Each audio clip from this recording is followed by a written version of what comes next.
পয়গম্বর মুসা নবী আল্লাহর কাছে কথা বলার জন্য যাচ্ছে, এমনি একজন ধনী লোকের সাথে সাক্ষাৎ। ধনী কয়, মুসা রে, ও মুসা, আমার এত ধন হিসাব রাখতে পারি না, আল্লাহরে জিগাইবানি কি করলে আমার ধন কমবে? মুসা নবী কয়, ঠিক আছে জিগাইবো। একজন বৃদ্ধার সাথে একজন মহিলার সাথে দেখা। মহিলা কয়, মুসা কই যাও, কই যাও রে মুসা? মুসা নবী কয়, তোর পাহাড়ে যাব, আল্লাহর সাথে কথা বল।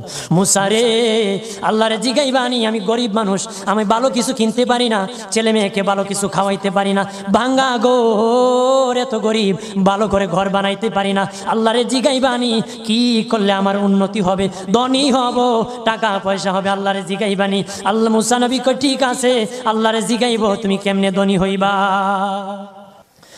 আল্লাহ নবী মুসা নবী তিন রাস্তার মোড়ে যা দেখে একটা লোক বসে আছে, তার দুই হাত নাই, দুই পা নাই, দুই হাত নাই, দুই পা নাই।